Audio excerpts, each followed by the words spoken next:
तो आपके इस इलाके में दूसरी जाति के लोग आए, न जाने कब आए, वो हिस्ट्री वाले जाने, मैं सारा वो उस पे नहीं जाऊंगा।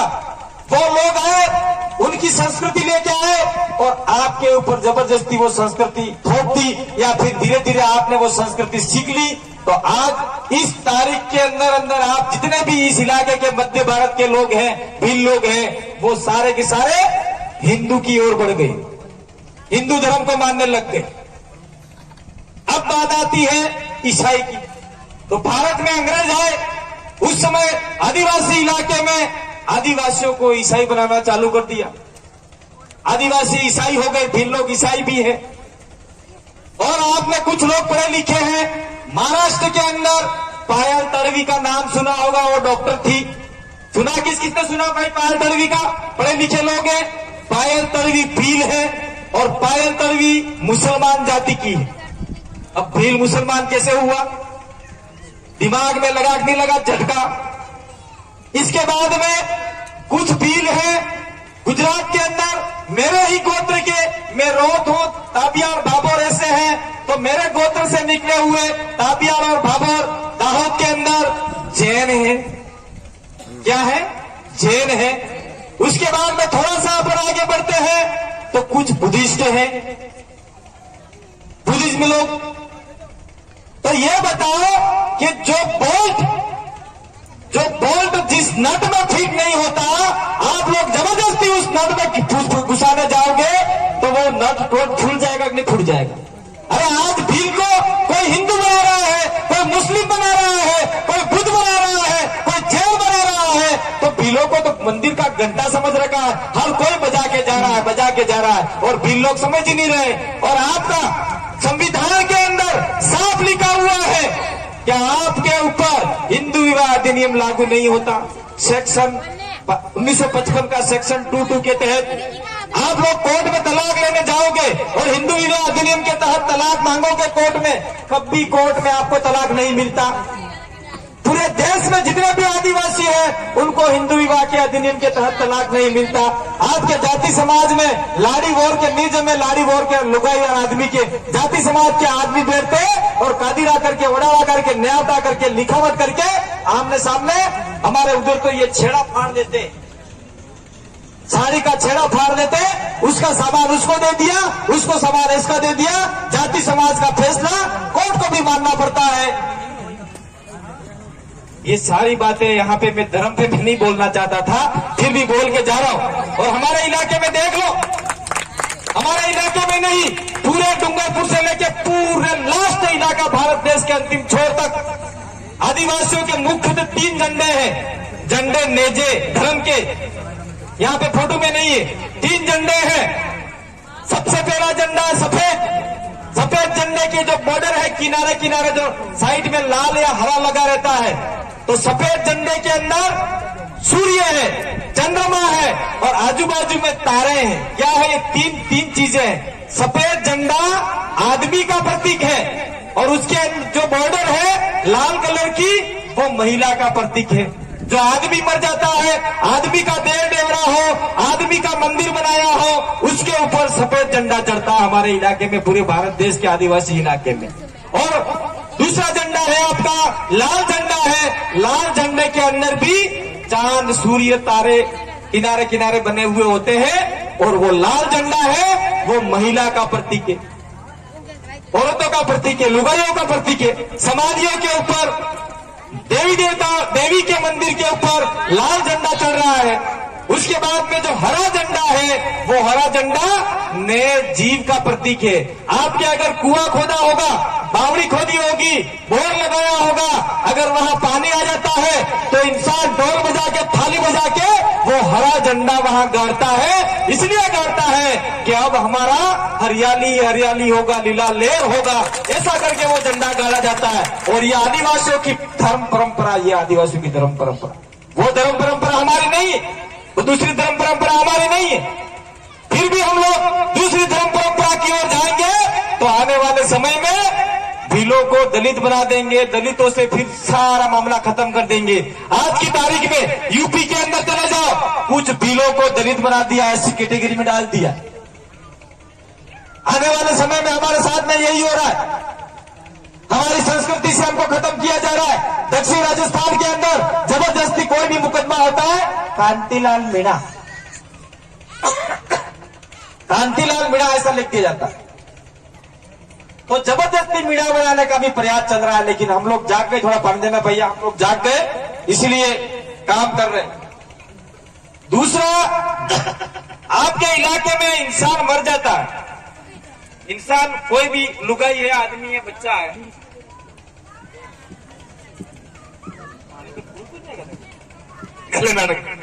इंसान मर जाता है तो उसका 12वां करते नहीं करते काका? 12वां करते नहीं करते? क्या करते हैं? 12वां करते हैं काकी भाभी जी? आपने लुगाई मरी जाए, आदमी मरी जाए, वरने 12वां कटिंग नहीं करे, साथी कुटी रोहित नहीं रोही, खरस खरस क्या बोलते हैं? खरस बोलते क्या बोलते हैं आप? कटे क्रियावर नुकतो नोगो जो भी है वो 12वां करते नहीं करते?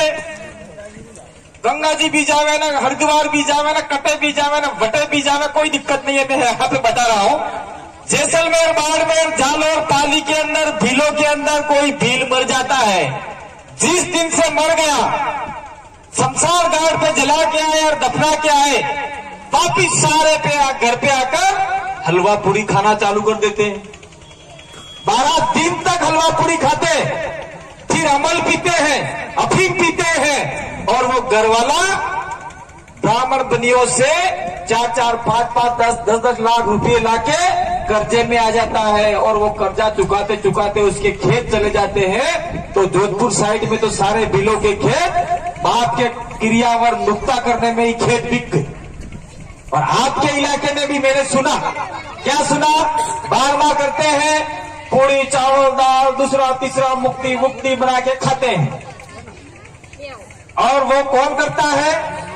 मैं अगर इस भीलवाड़ा का इलाका हो, आसिन का आदमी हूं, मेरा बाप मर गया तो सारा खर्चा मेरे ऊपर आ जाता है, चाहे लाख आए, चाहे 2 लाख आए, चाहे 3 लाख आए, सारा खर्चा मेरे को वहन करना पड़ता है।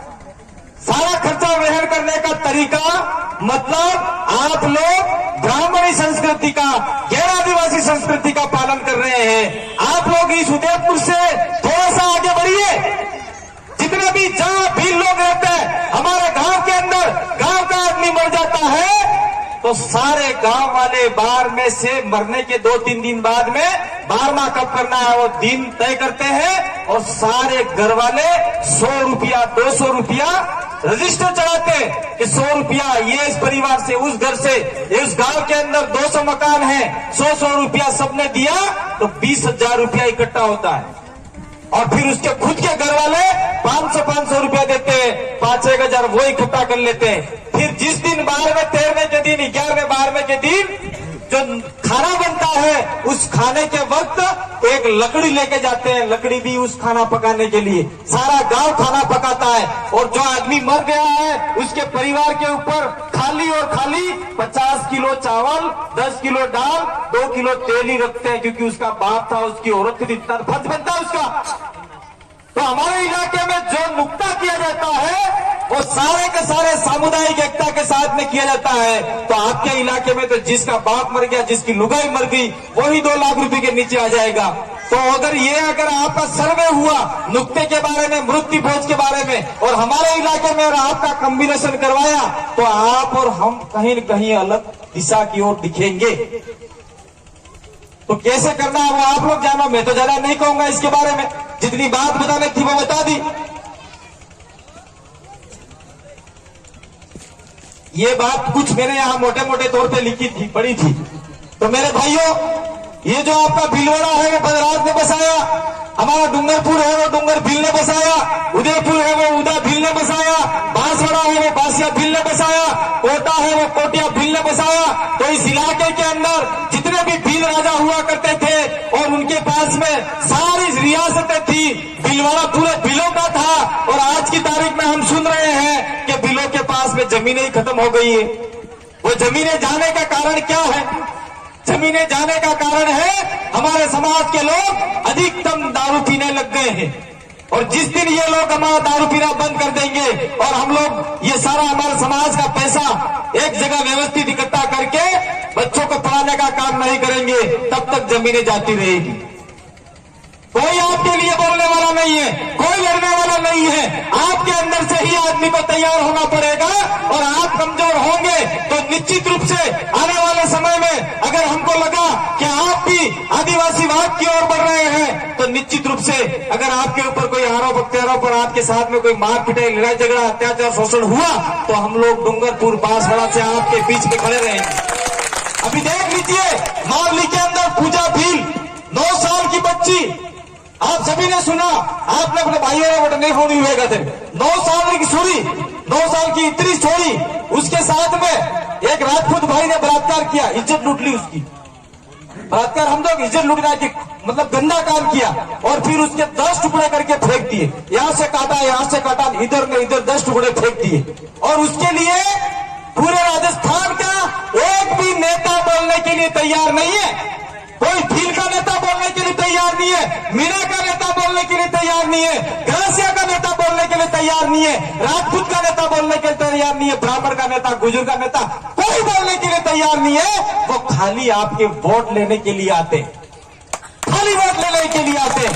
मैं कहना चाह रहा हूं आपको, हमारे उधर डूंगरपुर के अंदर एक राजपूत और एक आदिवासी लोग लड़ गए तो कोई लड़ाई झगड़ा उनका निजी होता है तो उस भील ने राजपूत को मार दिया, कुछ लगा राजपूत मर गया भाई। तो वहां के महेंद्र मालवीय जो मिनिस्टर है बांसवाड़ा के, उन्होंने राजपूत भाई के लिए 10 लाख रुपया निकाल के दे दिए, 10 लाख रुपया, ध्यान लगाओ। इसके बाद में वहां का जो है गोपीचंद करके वहां का आदिवासी एमएलए आसपुर विधानसभा का, उसने 5 लाख रुपए दे दिया, कलेक्टर ने 5 लाख रुपया दे दिया। तो ये सारे वो राजपूत भाई मर गया तो उसको तो पैसा दे दिया, लेकिन हमारे भील समाज की छोटी बच्ची मारी गई, उसका बलात्कार हुआ, साले नालायक नेता हमारे, कोई हमारी बच्ची को न्याय दिलाने के लिए आगे नहीं आया, 1 रुपया देने के लिए नहीं आया। और ऐसे नेताओं से हम लोग क्या अपेक्षा रखे, क्या आशा रखे? कौन है हमारा माई बाप? हम लोग आपस में ही लड़ रहे हैं, ये मेरा संगठन, मैं फलाना नेता, मैं अध्यक्ष, मैं महासचिव, अरे लड़के मर जाओ, कोई तुम्हारों को बचाने के लिए आने वाला नहीं है। हमने फैसला ले लिया है कि आप लोगों को तैयार करेंगे, अगर कोई अत्याचार शोषण होता है आप लोग आवाज उठाओ, नहीं कर सकते हो तो हम लोग भी आपका साथ देने के लिए तैयार है। अभी एक भाई ने कहा कि भील प्रदेश के नक्शे से हम भीलवाड़ा हटा दिया, भैया वो तो एक नक्शा बनाया है। जिस दिन भीलवाड़ा के भील और आपका यहाँ का एससी दलित गुर्जर समाज इकट्ठा हो गया और बोल दिया कि हमको हमारा जो नया आदिवासी राज्य भील प्रदेश बन रहा है उसमें जाना है, राजपूतों के राजस्थान में नहीं जाना है, यहाँ पे शोषण अत्याचार होता है, जातिवाद होता है और वहाँ पे सारा समानता होगा। तो आप लोग तय कर लोगे, आप लोगों ने नक्शे में डलवा दिया तो निश्चित रूप से आने वाले समय में हम लोग अगर एक हो गए, रुक जाओ जाना है तो हाथ खड़े करके खड़े एक बार समर्थन करो। नहीं ये क्या बोल रहे हैं?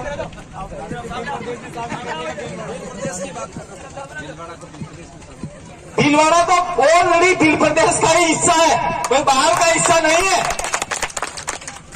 और आज मेरा वीडियो जाएगा तो वो जो अभी आपके कैलाश मेघवाल जी है वो सुनेंगे और दक्षिण राजस्थान का आदमी यहाँ पे आ गया। और मैं यहाँ के इस मन से कहकर जाना चाह रहा हूँ कि आज आसिन में है, बहुत जल्द आपके छाती पे चढ़कर हम लोग बोलने वाले हैं शाहपुरा के अंदर। अभी मेरे भाइयों, मैं नारूलाल जी को कहना चाहता हूँ कि हम लोग आवाज नहीं उठाते, ऐसा बिल्कुल गलत है। कार्तिक भील का मर्डर हुआ सिरोही के अंदर, सबसे पहले हमारा एमएलए जो समाज की ओर से जीता हुआ, कोई पार्टी फाल्टी का एमएलए नहीं है, वो कोई बीटीपी सीटीपी का एमएलए नहीं है, वो चुनाव जीतने के बाद में उसने कह दिया कि भील समाज जो करेगा, जो तय करेगा, मैं वो काम करूंगा। और हम भी कोई पार्टी के लोग नहीं है, पार्टी आज है कल नहीं है, कांग्रेस कल थी आज नहीं है, आज बीजेपी सत्ता में कल नहीं होगी, पार्टी आती जाती बनती बिगड़ती रहेगी। समाज एक था, समाज हजारों साल से है, आज भी है और कल भी रहेगा। जिस दिन समाज ताकतवर होगा उस दिन पार्टियां ऑटोमेटिक समाज के पैर छूने के लिए आ जाएगी। और भी समाज क्या करना है, तो आपको समाज को ताकतवर बनाना है कि पार्टी को ताकतवर बनाना है? तो हमारा वहां पे राजकुमार एमएलए भेजा, 2 दिन कलेक्ट्री के आगे धरना लगाया, 2 दिन तक धरना लगाया, फिर उन्होंने कलेक्टर साहब ने लिख के दे दिया, नौकरी देंगे, न पैसा देंगे, न रुपया देंगे, न सब देंगे। सारे बिलों को समझा के बेच दिया, फिर कुछ नहीं दिया।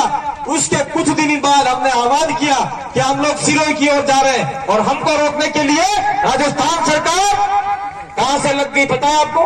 कोटड़ा से पुलिस लगा दी। लेकिन हम लोग जंगलों के रास्ते होते हुए सिरोही के अंदर बिल्कुल चले गए और बोल दिया वहां जाके, आओ पुलिस वालों गिरफ्तार करो हमको, है ताकत तो।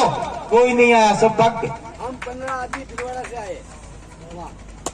ये बात आप लोगों को समझने की जरूरत है। जोधपुर के अंदर हमारा एक भील मारा गया, उसके लिए हम लोग आवाज उठाने के लिए गए। जहां जहां भील लोग हमको बुला रहे हैं, वो समझ रहे हैं कि ये हमारे समाज का आदमी है, ये हमारी आवाज उठाएगा, ये बोलेगा, ये लड़ेगा, इसके लिए हमको साथ देना है। तो जहां जहां हम लोग हमारी सुरक्षा रक्षा की गारंटी होगी, हम लोग वहां जाएंगे। क्योंकि अभी वाला जो यूपी वाला कांड देखने के बाद में हमको भी कहीं न कहीं लगा है कि यहाँ पे कोई भी हमको जय श्री राम बोलकर गोली मार देगा, घंटा तोड़ लेंगे, क्या करेंगे हम लोग? ये गोली मारने वाले लोग किसी भगवान विशेष को भी बदनाम कर रहे हैं। आप मानते होंगे हम प्रकृति पूजक लोग हैं, हम प्रकृति को मानने वाले लोग हैं। मैं रोत हूं तो मेरी कुलदेवी अलग है। आसपुर के आपका अंतोष भाई के गांव में मेरी भेड़ माता है, मेरी कुल मताई है। कटाराव की अलग माता है, बरंडा की अलग माता है। आपके इलाके के जितने गोत्र हैं उनके कुल देवी कुल देवता अलग अलग हैं।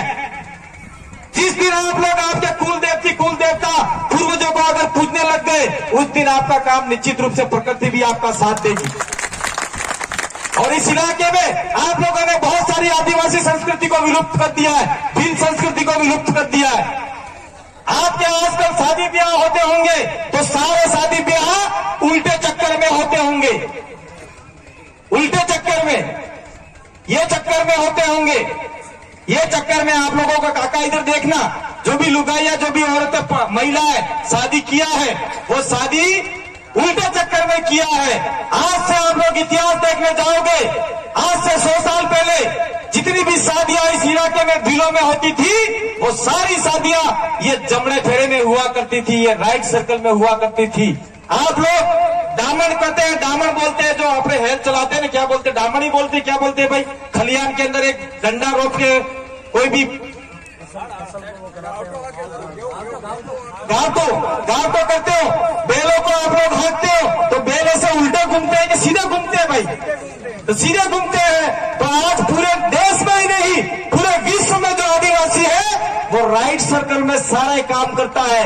मौत मरण हो जाए, समाधि लगानी हो, पाठ पूजा करना हो, शादी करनी हो, वो सारे काम राइट सर्कल में करते हैं। चाहे कोई भी आदिवासी हो, भील हो, संताल हो, मुंडा हो, उराव हो, सारे के सारे इसी चक्र में काम करते हैं। क्यों करते हैं? जिस धरती पे अपन बैठे हुए हैं, ये धरती भी राइट सर्कल में घूम रही है। कोई साइंस का व्यक्ति हो, ज्योग्राफी पढ़ा लिखा हो, ये गुजर भाई बैठे हुए, उनसे पूछते ना, ये पृथ्वी भी आपके इस चक्र में घूम रही है, इस चक्र में।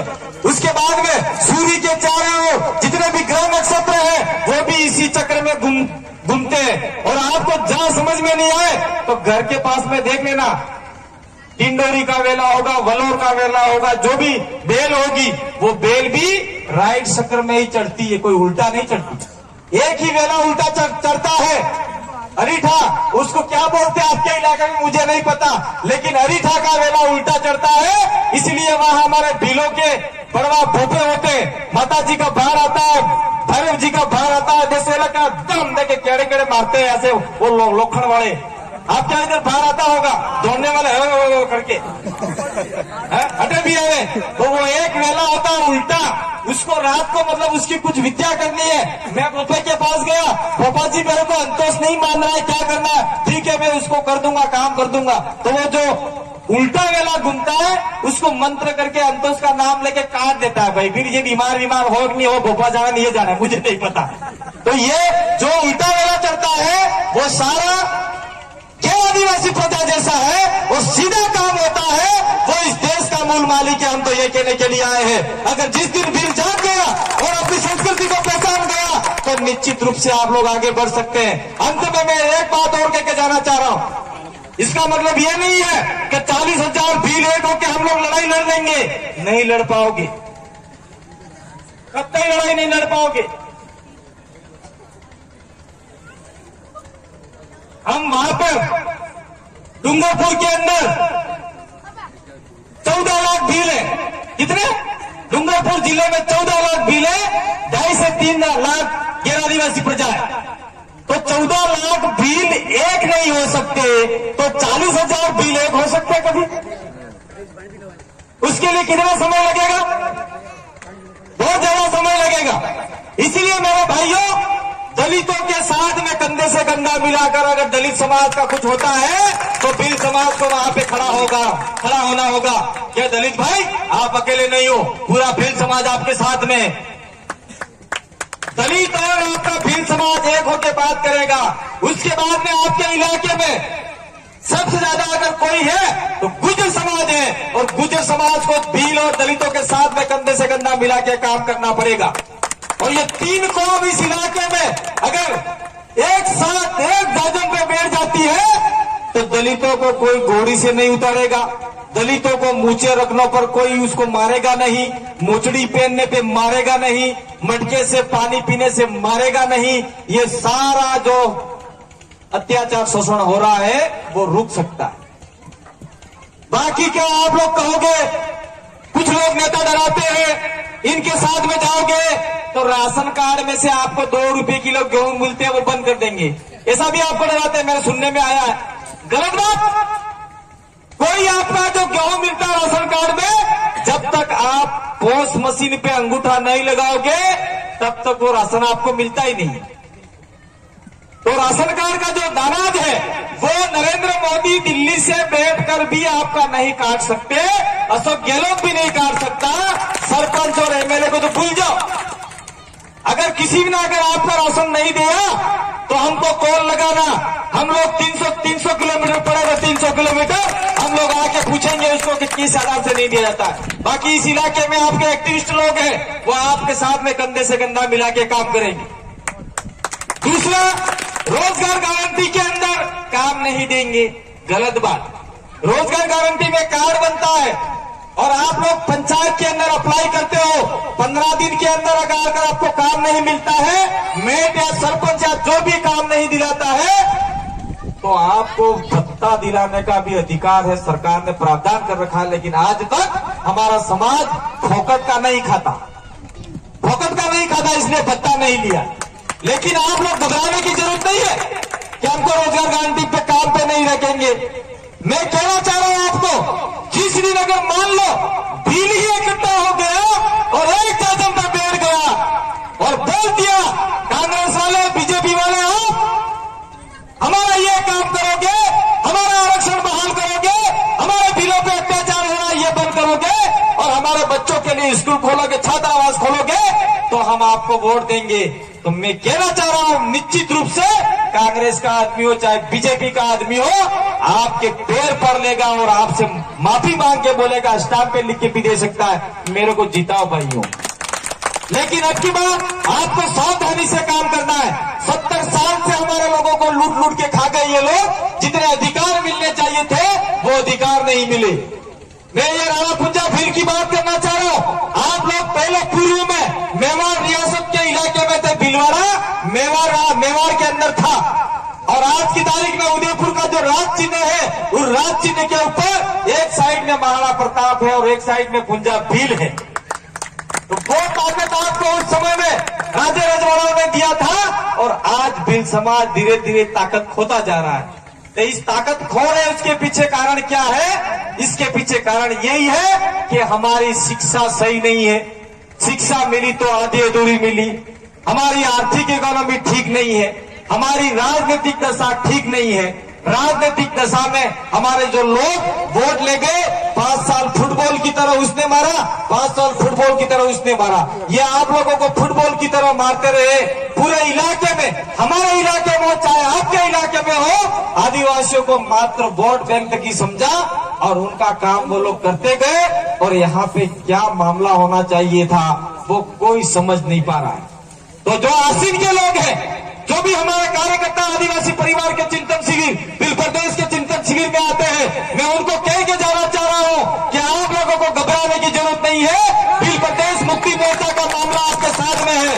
हम लोग आने वाले समय में भील प्रदेश मुक्ति मोर्चा के राष्ट्र संयोजक मांगीलाल जी को आपके इलाके में भेजेंगे और इस इलाके की कार्यकारिणी को मजबूत करो। कोई भी ज्ञापन देना हो वो ज्ञापन आप लोग दे सकते हैं। और इसका मतलब ये नहीं है कि पहले से कोई संगठन चल रहा है उसको कमजोर करो, नहीं करना है कमजोर। हमारे समाज का संगठन है, उसको भी साथ में लेके चलो। उनका ज्ञापन देना है तो आप लोग जाओ और अपना ज्ञापन देना है तो ये लोग आओ, क्योंकि कुछ संगठन रजिस्टर होते, वो संगठन सरकार के विरोध में नहीं जा सकते और हमारा संगठन कोई रजिस्टर्ड संगठन नहीं है। इसलिए नहीं है कि भारत देश के अंदर आरएसएस संगठन है, वो रजिस्टर्ड नहीं है। जिस दिन आरएसएस रजिस्टर्ड हो जाएगा उस दिन हमारा संगठन हम भी रजिस्ट्रेशन करवा देंगे। कोई अगर पूछे तो बोल देना कि आपके संगठन का रजिस्ट्रेशन नहीं है, तो बोल देना आरएसएस का रजिस्ट्रेशन नहीं है। जिस दिन आरएसएस का रजिस्ट्रेशन हो जाएगा हमारा भी रजिस्ट्रेशन दे देंगे आपको। ये ताकत भी होनी चाहिए बोलने के लिए। और कलेक्टर से, एसपी से, पुलिस वाले से घबराने की जरूरत नहीं है। अगर आप लोग कैडर कैंप में आ गए और सारे संवैधानिक मामले अगर आप लोग जान लिए, समझ लिए और हमारी तरफ बोलने लग गए तो निश्चित रूप से पुलिस वाले भी आपसे थोड़ा सा कतराएंगे। इसका मतलब ये नहीं है कि पुलिस वालों से भिड़ जाना है। संवैधानिक तरीके से कोई होता है तो उससे बात करनी है, कलेक्टर से बात करनी है। हमारे लोग देखते हैं कलेक्ट्री में जाते हैं, काका भी गए होंगे, भाभी भी गए होंगे, कलेक्ट्री का दरवाजा ये है, फिर जूते पहन के जाते हैं तो जूते और मोजड़िया कहाँ निकालते हैं, कलेक्ट्री गेट के बाहर निकाल के जाते हैं। मैंने देखे हैं बहुत सारे लोग हमारे डूंगरपुर के अंदर भी। और कलेक्टर साहब को तो महीने ऑफिस में तो टाइल्स लगानी मिली है, गंदा वही जाएगा गायब करे, वो मंदिर समझते हैं उसको। और जिस दिन आप लोग जूते पहन के कलेक्ट्री के गेट के अंदर चले गए और कलेक्ट्री के सामने, कलेक्टर के आगे 10-12 कुर्सियां लगी है, उस कुर्सियों में जाके बैठ गए, इसे मार के बोले साहब हमारा ये काम है, ये जिस दिन बोलने लग गए उस दिन निश्चित रूप से आपका काम हो सकता है। आप हाथ जोड़ के बोलोगे कलेक्टर साहब हमारा ये हो गया, ये हो गया, गलत। कलेक्टर आपका नौकर है, आप कलेक्टर के नौकर नहीं हो। एसपी आपका नौकर है, एसपी के नौकर आप लोग नहीं हो। ये गवर्नमेंट सर्वेंट है। कलेक्टर को, एसपी को, जितने भी कर्मचारी हैं वो आप लोग एक माचिस भी खरीदते हो तो उसमें से टैक्स जाता है। जितना भी हम लोग सामान खरीदते हैं उसमें से टैक्स जाता है। ये रोड बने हुए हैं, जो टोल नाके बने हुए हैं, उन टोल नाकों से जो टैक्स जाता है सरकार में जमा होता है। जनता का पैसा जनता के नौकर के लिए तनख्वाह के रूप में मिलता है। तो आप तो मालिक हुए और उन नौकरों से डरने की जरूरत नहीं है आप लोगों को। इसका मतलब ये नहीं है कि हमारे डूंगरपुर बांसवाड़ा में हम लोग जिस प्रकार से काम कर रहे हैं ऐसा नहीं करना है, क्योंकि आपका थोड़ा सा अधिकार कम है, हमको विशेष अधिकार मिला हुआ है, अधिकतम अधिकार मिला हुआ है। लेकिन अगर आप लोग हमारे साथ में कंधे से कंधा मिला के काम करोगे, मैं आपको ये जो हमारे भाई संगठन वाले क्या नाम नारूलाल जी, उनको कहना चाह रहा हूं कि हम लोगों ने बहुत समय पहले कहा था कि इस इलाके के अंदर जितने भी आदिवासी गांव हैं जहां पे 50% से ज्यादा पंचायतों में आदिवासी लोग रहते हैं, सरकार से डिमांड किया जाए कि हमको भी अनुसूचित क्षेत्र शेड्यूल एरिया में लिया जाए। तो नाथद्वारा के अंदर कैसे चले गए गांव? नाथद्वारा में अधिकतम गांव ले लिए, पाली का इलाका में गांव ले लिए, सिरोही में अधिकतम गांव ले लिए। अगर भीलवाड़ा के इलाके में भीलों ने आवाज उठाई होती, चित्तौड़ के इलाके में चित्तौड़ के लोगों ने आवाज उठाई होती, तो निश्चित रूप से जो भीलों के अधिकतम गांव है जहां 50% से ज्यादा आदिवासियों की संख्या है वो पंचायत आज टीएसपी जो बोलते हैं आप लोग, टीएसपी गलत नाम है, अनुसूचित क्षेत्र शेड्यूल एरिया में वो गांव हो सकते थे और आपको भी बेनिफिट मिल सकता था। धीरे धीरे हम लोग चाहते हैं कि 1950 का जो संविधान बना है, 1950 में जितने भी 50 से पहले जितने भी हमारे इलाके शेड्यूल एरिया थे वो शेड्यूल एरिया वापिस पुनर्जीवित किया जाए। और ये भीलवाड़ा भी उस समय शेड्यूल एरिया में था, लेकिन कोई बताने के लिए तैयार नहीं है। क्यों था? ये भीलवाड़ा में भीलों का राज था। इसकी वजह से क्योंकि भीलवाड़ा में बिचौलिया का किसान आंदोलन हुआ, उसमें नानक भील जी साथ में लड़े, तो उनको समझ में आया कि भील लोग भी यहाँ पे लड़ाई लड़ रहे हैं। हल्दी घाटी का युद्ध, मेवाड़ का आप लोग साथ में लड़े, तो ये भीलवाड़ा उस समय भीलवाड़ा नहीं था, पूरा मेवाड़ का इलाका था। भीलवाड़ा भीलों का वाड़ा, आज सारे भीलों के वाड़े खत्म हो गए। दूसरे लोगों ने वस्त्र नगरी बना लिया, बाजार के अंदर बड़ी बड़ी फैक्ट्रियां हैं। किसी भील को नौकरी पे नहीं रखते हैं तो झाड़ू निकालने के लिए, रखते हैं तो कचरा निकाल निकालने के लिए। अरे यार, हमारा भीलवाड़ा है, हमारे बिलों का भीलवाड़ा है, नौकरियों पे हमको पैरा लगाना होगा, प्राइवेट कंपनियों में पैरा लगाना होगा, ट्रस्ट कंपनियों में बिलों में पैरा लगाना होगा। ये डिमांड कौन लड़ेगा? हम आपको बता के जा रहे हैं, इस रास्ते चलना है। अगर आपने जिस दिन भीलवाड़ा के कलेक्टर को कह दिया कि भीलवाड़ा भीलों का है और जितने भी कपड़ा मिल है उस कपड़ा मिल के अंदर 50% लोग भीलों के लगने चाहिए। भील नहीं है तो जितनी संख्या में उतना लगना चाहिए। और हमारे साथ में दलित लोग हैं, हमारे साथ में गुजर लोग हैं, वो सारे के सारे लगने चाहिए। ये जिस दिन आप बोल दोगे तो आपकी थोड़ी थोड़ी जो आर्थिक स्थिति भी सुधर सकती है। अब आपने मेरी बात को सुना।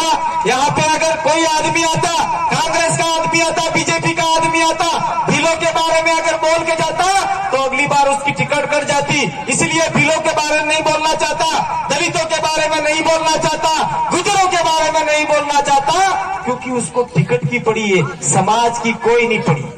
समाज जाए बाहर में, मुझे तो बनना है नेता, ऐसा वो लोग सोचते हैं। और जिस दिन आपके समाज में से किसी भी आदमी ने यह सोच दिया पार्टी जाए बाहर में, मुझे समाज के बारे में सोचना है, जिस दिन आपने ऐसा सोच लिया उस दिन समाज आगे निश्चित रूप से आगे बढ़ सकता है। आपने हमको बुलाया, हमारी बात सुनी और आने वाले समय में हम लोग आपके बीच में आते जाते रहेंगे। जब भी आप लोग हमको याद करोगे हम निश्चित रूप से आपके बीच में आएंगे जरूर। यहाँ पे कुछ हो जाएगा, लेकिन हम लोग 350 किलोमीटर से आते आते हमको 5 घंटे लग सकते हैं, आपको 8 घंटे इंतजार करना पड़ सकता है, लेकिन जरूर आएंगे, ये वादा करके नहीं जा रहे। क्यों आएंगे? क्योंकि आपका खून और मेरा खून, हमारे वहां का खून और आपके यहाँ का खून एक ही। हम भी भील हैं, कोई अलग नहीं है। दूसरे नेताओं को अगर आपने समझ लिया कि ये नेता मेरा भला करेगा, वो आ गया, केजरीवाल आ गया, हनुमान बेनीवाल आ गया, फलड़े आ गए, ढेकड़े आ गए, तो वो सिर्फ आपको राजनीति के समय वोटिंग की ओर ले जाएगा। उसके बाद में समाज जाए भाड़ में, मेरा कोई लेना देना नहीं। ये वाली बातें ऐसे नेताओं के फिराक में मत रहना। और अंत में आप सभी गड्ढे गमेती, जितने भी हमारे वडील साथी बैठे, जितने भी लोग, महिलाएं बैठी, बच्चियां बैठी, उन सभी को मैं धन्यवाद देना चाहता हूं, आभार करना चाहता हूं। और खास करके हमारे जो भगत महाराज बैठे, ये जो भगत महाराज जी बैठे, अपने भीली है के ये जो बैठे हुए, आपके यहाँ पे शादियां होती है, शादियों में आप लोग पुजारी किसको बुलाते? ब्राह्मण को बुलाते हैं। किसको बुलाते? ब्राह्मण को। ब्राह्मण को बुलाते हैं। मैं बंद करने वाला था, लेकिन अब आपको ठीक करके जाऊंगा थोड़ा। मैं बंद करने वाला था। टू बी कंटिन्यू, ठीक है। आप लोग जब बच्चा पैदा करना होता है तो ब्राह्मण को पूछते हो कि कितनी बजे बच्चा पैदा होगा, यूं बताओ। नहीं, हम ब्राह्मण के या पंडित के विरोधी नहीं, लेकिन मुझे को ये बताओ, क्या कितनी बजे हम लोग मियाँ बीवी एक होंगे और कितनी बजे का मुहूर्त आ रहा है तो हमारा बच्चा ठहर जाएगा, ऐसा पूछते हो ब्राह्मणों को? पंडितों को पूछते हो? पूछ रहे हो क्या? ये बताओ मेरे को यार, नहीं पूछते? इसके बाद में ब्राह्मण पंडित को यह पूछो कि 9 महीने हो गए, कौन सी तारीख को कितनी बजे कौन से काल में बच्चा पैदा होगा? कभी ब्राह्मण पंडित बता सकता है कि इतनी बजे इतने काल, फलाना काल, कितने काल बोलते हैं उस काल में पैदा होगा, ऐसा कभी ब्राह्मण बता सकता है? किसी भी पंडित को यह पूछो कि मेरी मृत्यु कितनी बजे होगी और मेरे बच्चे वहां मौजूद होंगे कि नहीं होंगे, बता सकता है? फिर बच्चा पैदा आपने किया, उसको बड़ा किया, खाना खिलाया, पढ़ाई लिखाई करवाई, और फिर उसकी शादी करवाते वक्त पूछते हो कि पंडित जी कोई लगन मळे मारा छोरा के, इतनी वजह पढ़नावू, लाड़ी का कटला मळे ने कटला नहीं मरता है। वो पंडित जी बोलता है लाड़ी का नाम काली है तो उसका नाम भूरी रख दो, क्योंकि लगन में कुंडलियां नहीं मिल रही। अरे मेरे भाई, बच्चा आपने पैदा किया,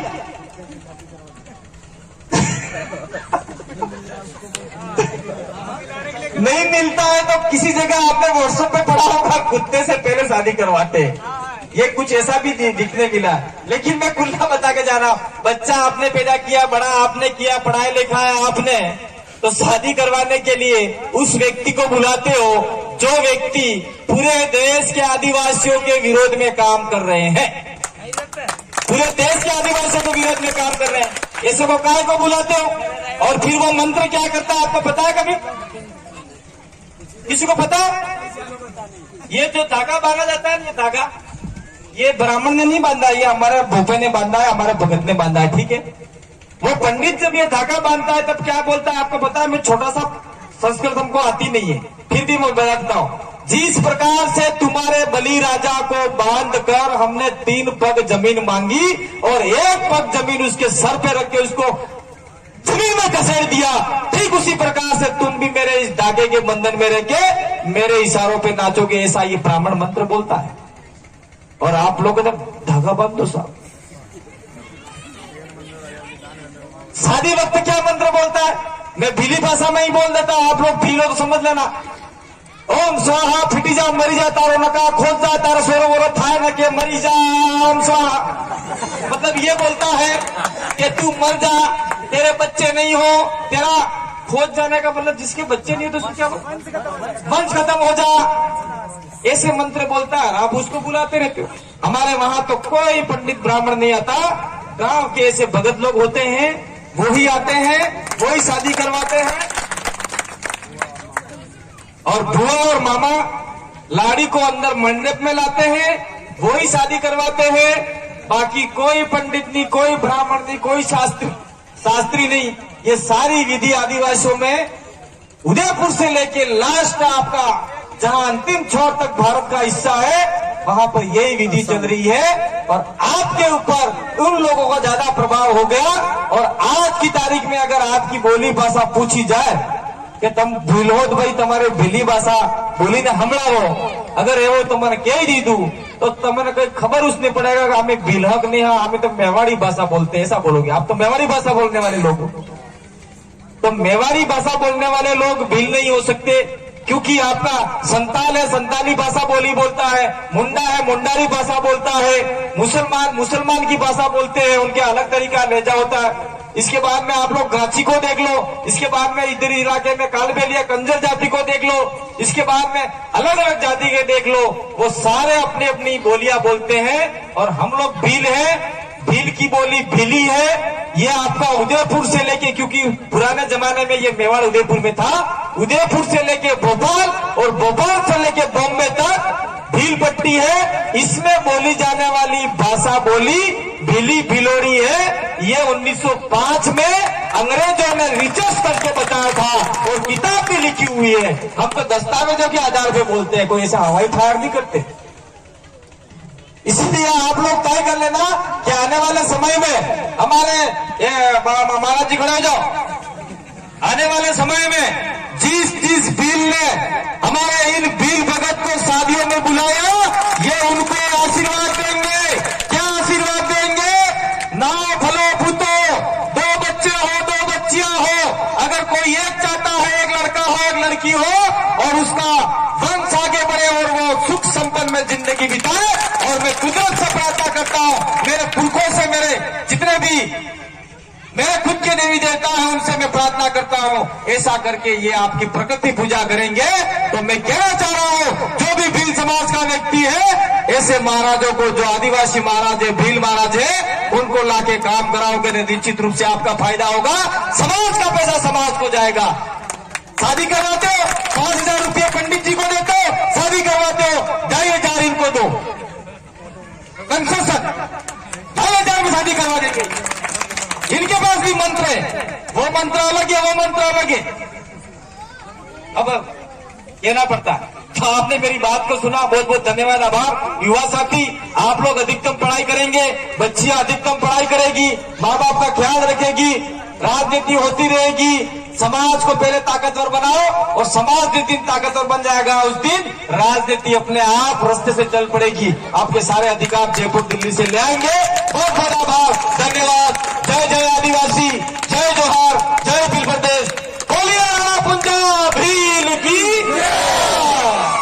और एक बात बताई, वो ध्यान रखना, आने वाले समय में भीलवाड़ा के किसी भी इलाके में राजा बलराज की मूर्ति वहां लगानी है, पतरा ठोकना है आप लोगों को।